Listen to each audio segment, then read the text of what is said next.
நேற்று நம்ம முருங்கைக்கீரை சாம்பார் பொடி செய்யறதுக்காக முருங்கைக்கீரையை காய வச்சுருந்தோம் இல்லைங்களா, நல்லா வெயில் காஞ்சி இப்போ பாருங்கள் எப்படி இருக்குன்னு நல்லா காஞ்சிருக்கு பாருங்கள். இப்படி பார்த்தீங்களா, நல்லா முறுமுறுன்னு வெயிலுக்கு ஆயிடுச்சு. அதுக்காக ரொம்ப ஆகிற வரைக்கும் ஆக்கக்கூடாதுங்க. இந்த க்ரீன் சத்து பச்சை கலரில் இருக்குது பார்த்தீங்கன்னா, அப்படி இருக்கணும். சில பேர் கருப்பாக பண்ணிட்டிங்கன்னா சத்து போயிடும். அதனால் நம்ம இந்த மாதிரி பச்சையாக இருக்குது பார்த்தீங்கன்னா, அந்த சமயத்துலேயே எடுத்துடணும். ரொம்ப நம்ம காய வச்சிருந்த முருங்கை இலை பார்த்திங்கன்னா நல்லா ட்ரை ஆகிடுச்சிங்க. இந்த அளவுக்கு ஆனால் போதுங்க. நம்ம வறுத்துக்குவோம், லேசாக வறுக்கிறதுனால நம்மளுக்கு இன்னும் கொஞ்சம் நல்லாயிருக்கும். அதுக்காக ரொம்ப கருப்பாக காய வைக்க வேண்டியது இல்லைங்க. சத்தெல்லாம் முருங்கைக்கீரையில் இருக்கிறது போயிடும். அதனால நீங்கள் இந்த அளவுக்கு க்ரீனிஷாக இருக்கையிலே நீங்கள் எடுத்துக்கலாம். பார்த்திங்களா, இந்த சமயத்தில் ட்ரை ஆனதெல்லாம் எடுத்துக்கலாம். நம்ம முருங்கைக்கீரை சாம்பார் பொடி செய்யறதுக்காக ரெடி பண்ணிக்க வச்சுருக்கிற பொருளெல்லாம் இப்போ பார்க்கலாம். ஃபஸ்ட்டு முருங்கைக்கீரை சாம்பார் செய்யறதுக்கான தேவையான பொருட்கள் ஃபஸ்ட்டு நம்ம முருங்கைக்கீரை ட்ரை பண்ணி வச்சுருந்தோம் இல்லைங்களா, பாருங்கள்.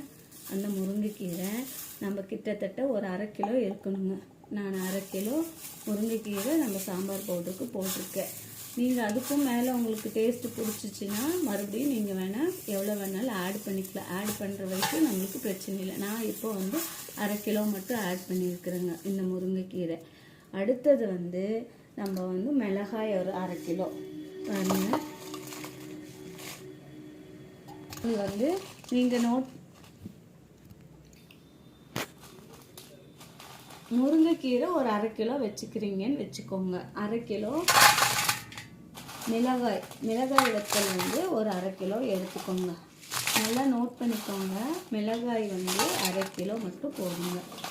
இப்போ உங்களுக்கு வீட்டுக்கு அளவுக்கு செய்யணும்னா ஒரு 1/2 கிலோ.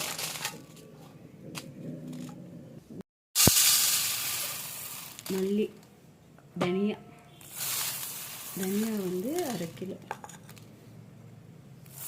மிளகாய் 1/2 கிலோ எடுத்துட்டோம். தனியா 1/2 கிலோ எடுத்துட்டோம். 1/2 கிலோ தனியா, 1/2 கிலோ துவரம் பருப்பு, 1/2 கிலோ.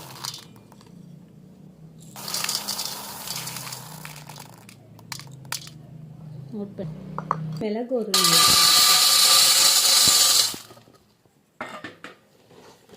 ஒரு 100, சீரகம் ஒரு 100, கடலைப்பருப்பு வச்சுக்கலாங்க.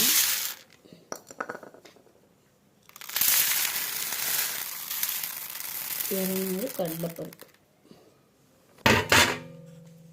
உளுந்து ஒரு 200.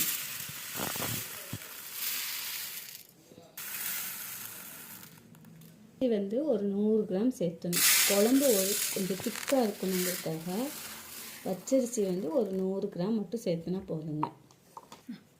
வெந்தயம் ஃப்ளேவருக்காக 2 ஸ்பூன் போதுங்க. வெறும் ஃப்ளேவருக்காக தான் 2 ஸ்பூன் போட்டிங்கன்னா போதுங்க. அடுத்தது பெருங்காயம் நம்ம தேவையான நம்ம கூட சேர்த்துக்கிட்டால் போதுங்க. நம்ம சாம்பார் பொடி சேர்த்துறப்போ கொஞ்சமாக போட்டிங்கன்னா போதும். பவுடராக போட்டுக்கோங்க, ஏன்னா கட்டியாக ஆயிரும். நம்ம தனியாக வச்சிட்டோம்னா சாம்பார் செய்கிறப்போ கொஞ்சம் போட்டுக்கிட்டிங்கன்னா போதுங்க. அதனால இப்போ நம்ம டேஸ்ட்டுக்கோசரம் கொஞ்சமாக ஆட் பண்ணால் போதுங்க. இப்போ நம்ம இந்த வீடியோவில் முருங்கைக்கீரை சாம்பார் பொடிக்கு தேவையான பொருட்களை பார்த்துருக்குறேங்க.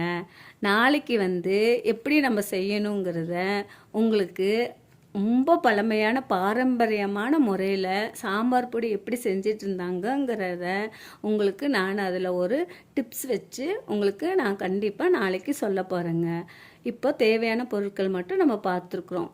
நாளைக்கு நீங்கள் சப்ஸ்கிரைப் பண்ணிவிட்டு என்னோடய சேனலை பாருங்கள். கண்டிப்பாக உங்கள் ஆதரவை எனக்கு கொடுங்க. நன்றிங்க.